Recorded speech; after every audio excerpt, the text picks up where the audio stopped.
कक्षा 10 प्रश्नावली 7.2 का चौथा क्वेश्चन, जिसमें लिखा है बिंदु -3 और 10 और 6 को -8 के जोड़ने वाले रेखाखंड को बिंदु -1,6 किस अनुपात में विभाजित करता है। यानी सबसे पहले ये दो बिंदु हैं -3 और 10 और 6 और -8 एक रेखाखंड से जोड़ने, तो हमने जोड़ दिए वो।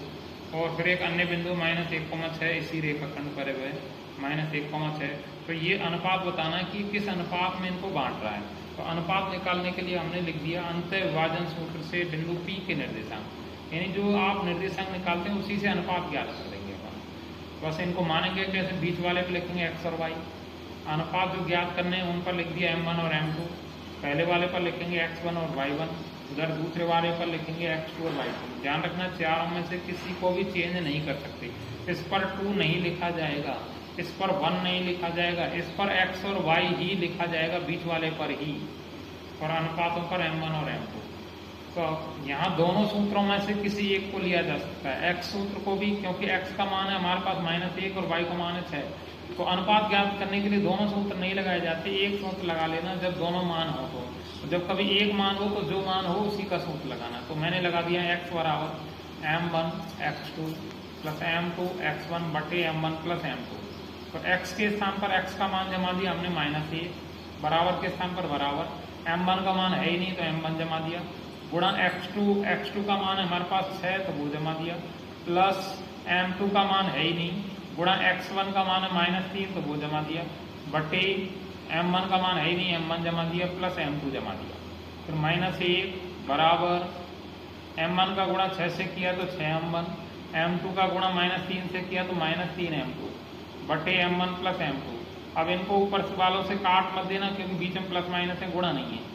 अब इनका बज गुणा कर दें, लिख दिया मैंने यहाँ बज गुणा करने पर।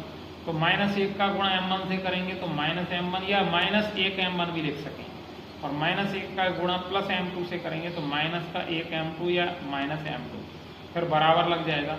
अब 1 का गुणा ऊपर वाली में करेंगे, 1 का गुणा 6m1 से किया तो 6m1, 1 का गुणा -3m2 से किया तो -3m2। अब इस समीकरण में m1 की दो संख्याएं 1 और 1 2 और m2 की भी दो संख्याएं, तो बराबर के स्थान पर बराबर, m1 की आगे पक्षांतरण कर लेनी है और m2 की पीछे। तो मैंने -m1 लिख दिया, और 6m1 या प्लस का था तो आगे लाया तो माइनस का हो गया, फिर बराबर के स्थान पर बराबर, पीछे रह गया था हमारे पास -3m2 तो वो लिख दिया, आगे प्लस का m2 था पक्षांतरण किया तो वो माइनस का था, पीछे की तरफ प्लस पक्षांतरण किया तो प्लस का m2 चला गया। अब ये दोनों माइनस के हमारे पास -m1 -6m1, तो -1m1 है और ये 6m1 है, तो माइनस के हो गए हमारे पास 7m1, बराबर के स्थान पर बराबर, ये 3m2 माइनस का, 1m2 प्लस का है, तो घटा दिए 3m2 में से 1m2, तो माइनस के 2m2 बच गए।